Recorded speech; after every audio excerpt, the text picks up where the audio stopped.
brings together two former champions coming to us from Edinburgh, Scotland, 134.5 pounds, wearing plaid trunks, former lightweight champion of the world, and eagerly waiting the opportunity to avenge that defeat, which occurred right here, is Ken Buchanan of Scotland.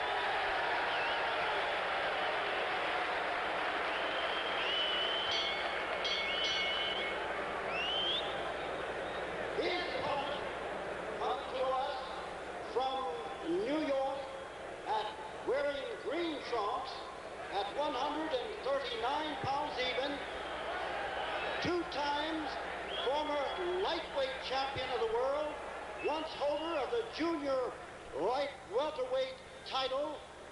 Favorite here is Carlos Ortiz. The third man in the ring at this time is Mr. George Coyle. 10 rounds.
In a couple of hours, so he was pretty angry about that. So Ortiz never beaten in the Garden Ring.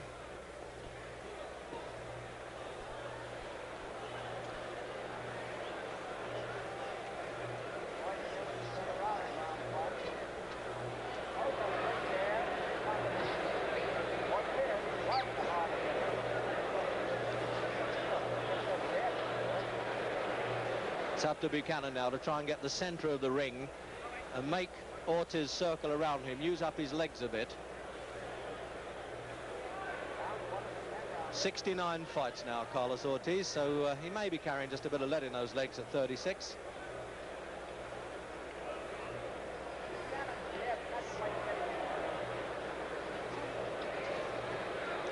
No doubt about it that Buchanan stays in tremendous condition. He's only had a short notice for this fight. And he came in at 9 stone 8.5 pounds. That's almost his best fighting weight. Referee there, friendly tap on the backs, is Georgie Coyle, New York State Commission appointed referee, of course.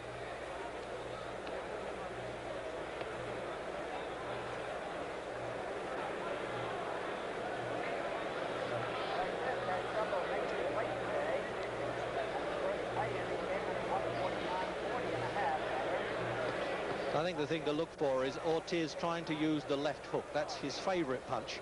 And he's waiting for Buchanan to lead with him with that long left hand and try to counter with a left. He almost did it there, but it was only a tap blow to the head. They're coming up then to the end of the first round, scheduled for 10.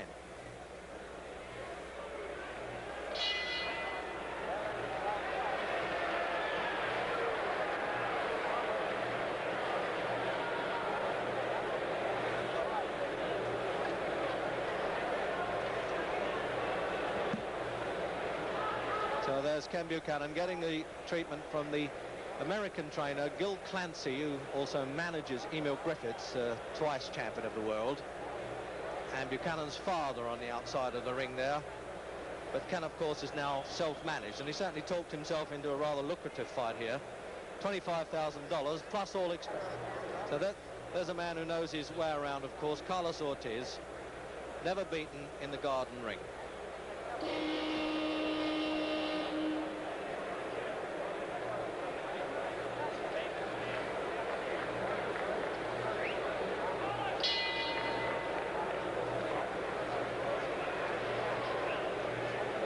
So the range finding's over then in the second round for Buchanan and Ortiz. Both former lightweight champions of the world. A lot of pride at stake, and a bit more, I think, for Buchanan, because he really can't afford to lose to a veteran like this if he's hoping for the return fight here at Madison Square Garden with Roberto Duran.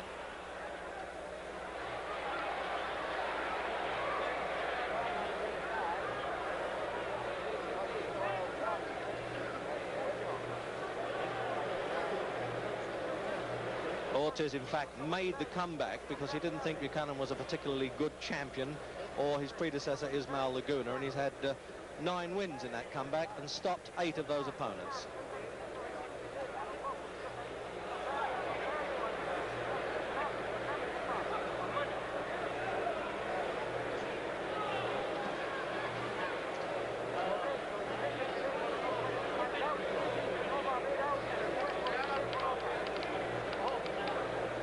I'd say that Ortiz using this experience of his now to try and tame the youth, although a youth at 27 knows his way around a bit.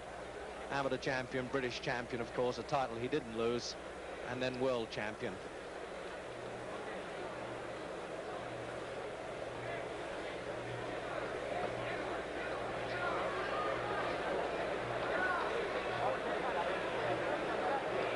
Ortiz, I think, can match the Scot for left hands, but he isn't as quick.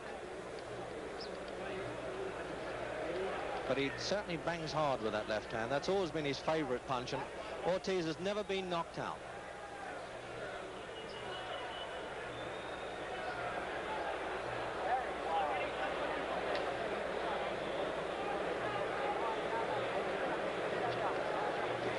I think the way this referee keeps getting on his bike there and getting out of certainly out of the picture all the time, and I think even more so out of the way of the punches coming his way.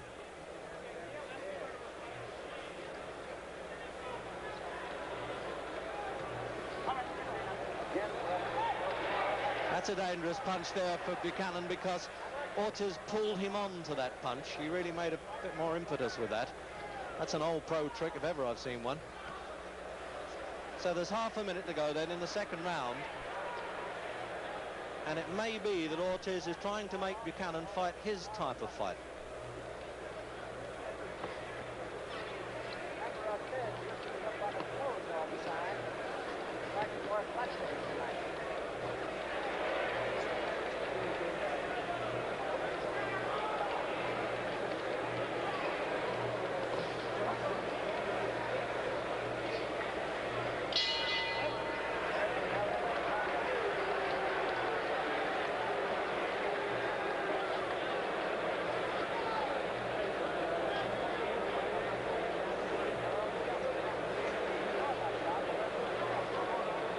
So that isn't make-up there, of course, for Buchanan.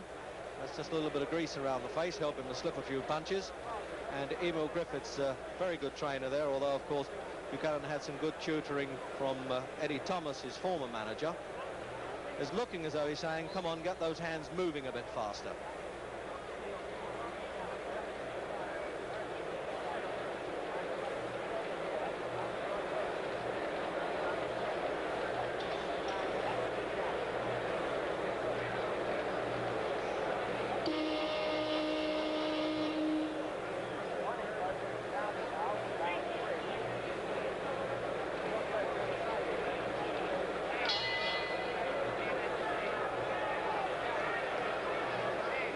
So round 3,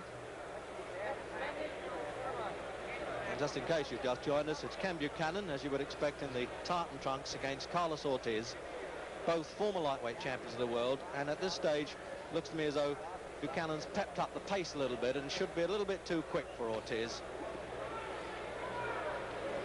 But on the other hand, he can't afford to hang his chin out at all, because Ortiz can still punch. The last thing a former champion loses, of course, is the strength of his punch. He may get a little slow, but he can still hit a bit.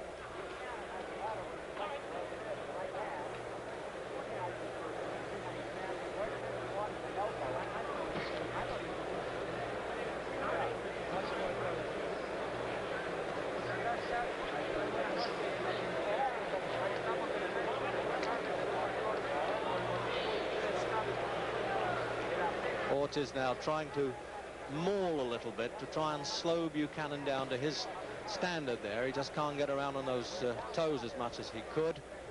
For instance, when he defeated Dave Charney in England back in 1958, he certainly looked up on his toes a lot more than this.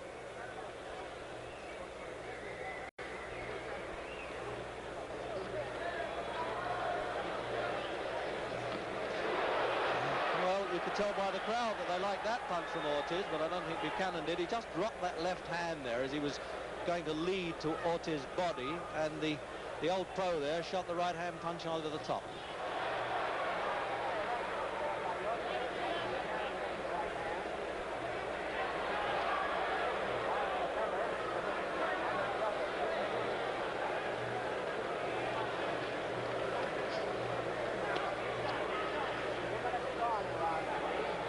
Suit Buchanan better to really stick to that boxing, using that left hand as he is there and trying to do a bit of dancing with it. He stands and slugs with Ortiz. He could run into trouble.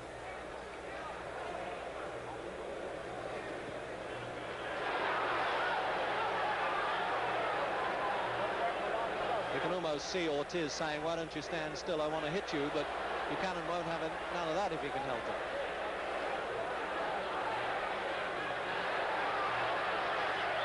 That's almost the place on the ropes there, in that same position where Buchanan was hit that low punch by Roberto Duran, the punch that actually caused the Scot to lose the World Championship. So coming up then to the end of round 3.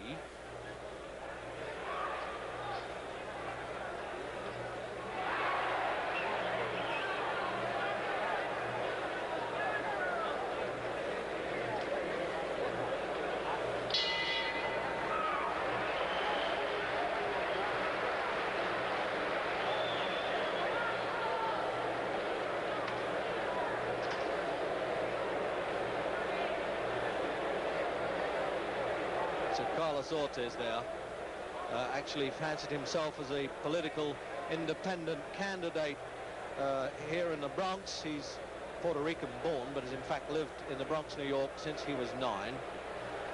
69 fights, 161, and he stopped or knocked out 31 of those, and he's been a pro since he was 19. Well, you don't often see a barber in the corner there. That's a new one with me. He hasn't got all that much hair. I think I'd be a bit embarrassed if somebody combed mine with only that bit there, but there you go. It stopped him getting in his eyes.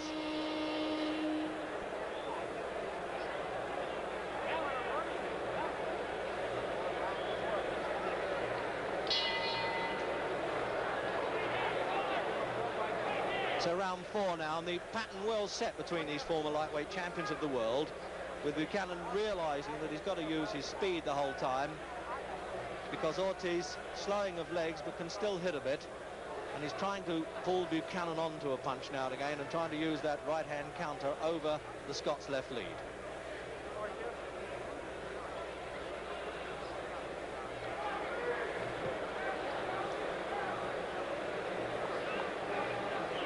I think perhaps dragging a bit of weight off of Ortiz at the weigh-in today. The self-managed Buchanan insisted on that. He got a £1.5 pounds off because he was overweight. May have dragged Ortiz down a little bit and slowed him just that much more.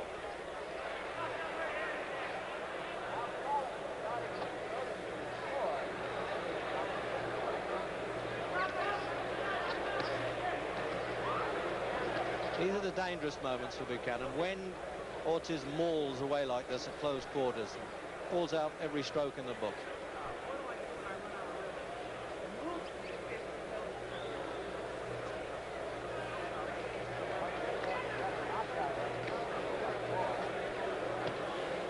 official betting odds for this fight before the start was 2-1 on Buchanan.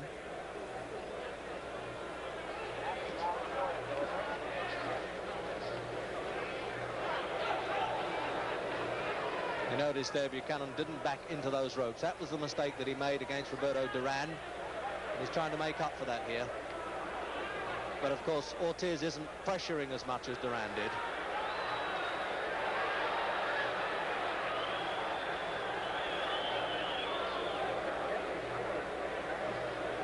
Ortiz started as a flyweight, boxed in England representing New York boys against London Federation of Boys Clubs, and won against a boy called Georgie Guy.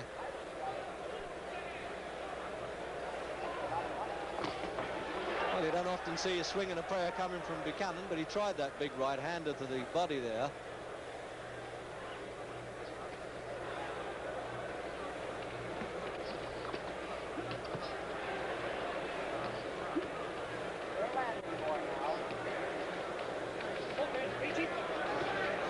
So half a minute to go in round 4.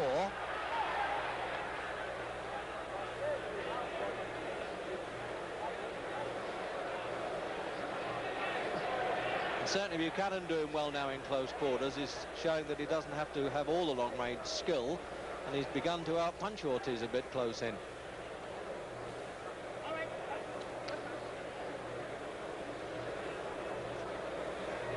There's a bit of trouble here now for Buchanan. He's got a cut around the right eye. He had the left one badly cut against Ismail Laguna.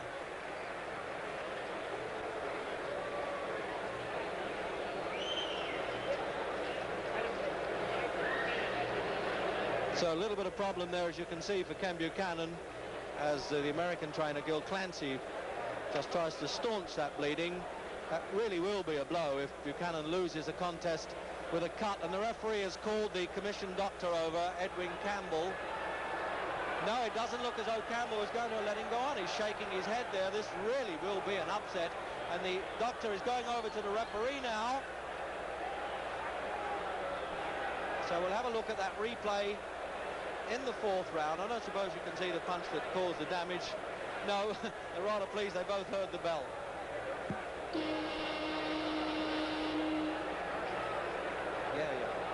Being cleared up now, so Buchanan can come out for the 5th round. The action of the doctor there went over to the referee, suggested that he may not come up for that round.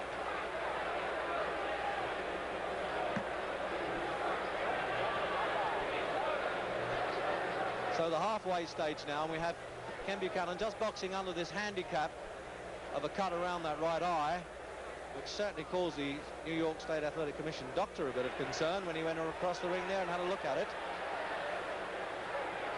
They don't do that in Britain, of course. Doctors are not called in the corner to inspect any injuries. That's the sole discretion of the referee. But they've staunched it very well. The injury isn't giving Buchanan any trouble in this round.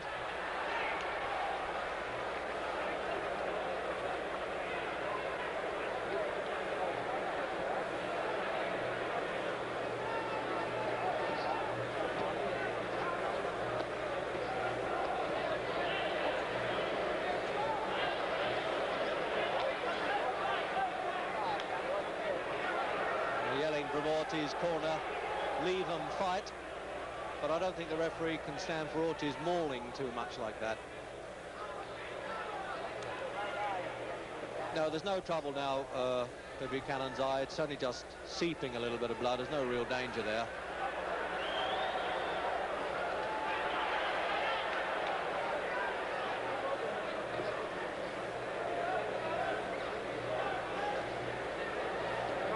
I can imagine that Buchanan, having taken this contest at late notice, is just missing that little bit of training spark.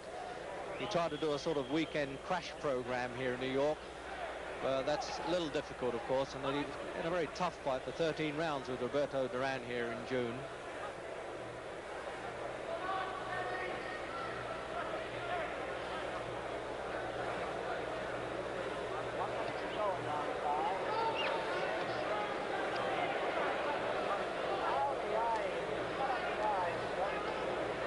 So right at the end of the round, inevitably, Buchanan's eye just starting to bleed again.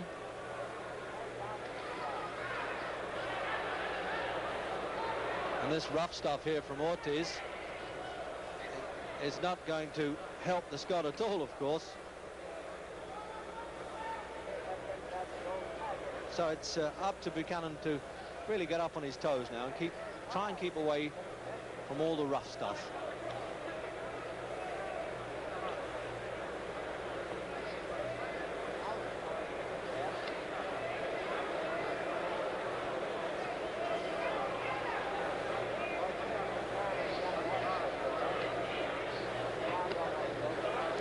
It's not a bad punch there. Buchanan trying to throw that uppercut now and again. That could cause a bit of damage.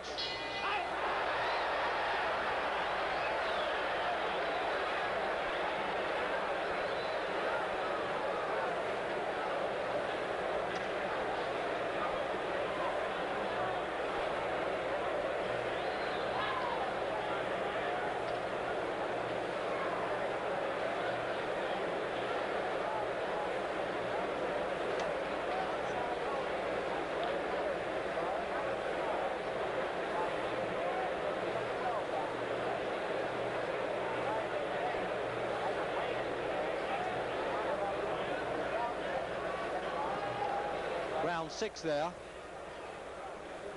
and Buchanan's trainer had a word with the referee there. I think he's complaining that Ortiz is coming in with the head a bit dangerously.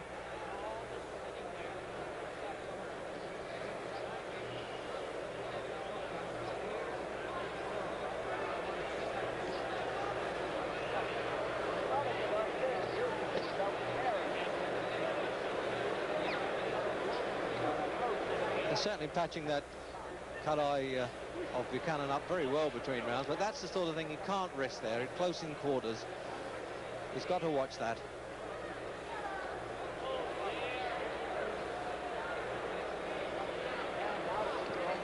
The thing is, for Buchanan, when he's fighting a man of Ortiz's experience, it isn't easy to get away from him on the ropes.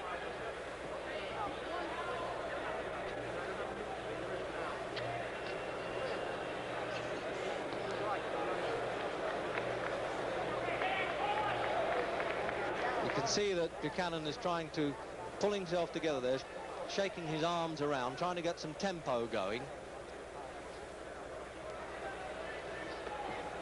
He really is going a bit slow, Buchanan, for his kind of speed, and this, of course, is suiting Ortiz. You may say that Ortiz is dragging him down to his speed level.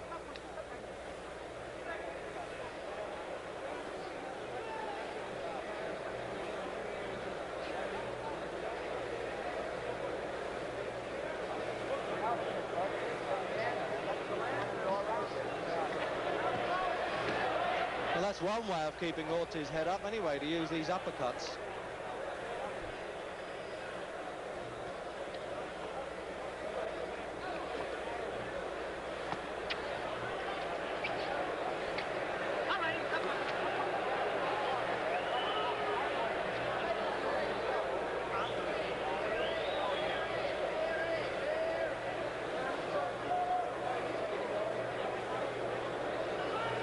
Referee seems to be getting there and making himself almost into a wrestling match. He should be doing this by word of mouth rather than having to push them apart.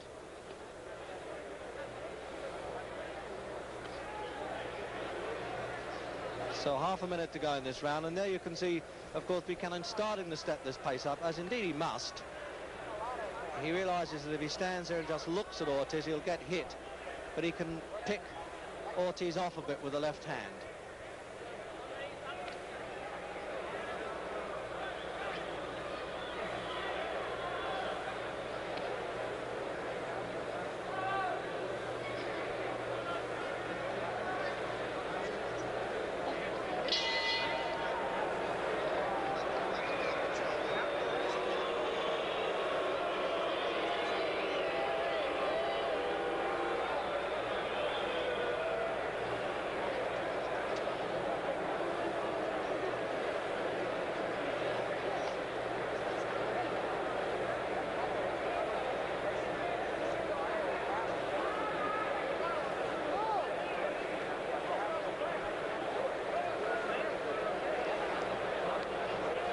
Ortiz there just checking what round it is. I don't know why he's shaking his head like this.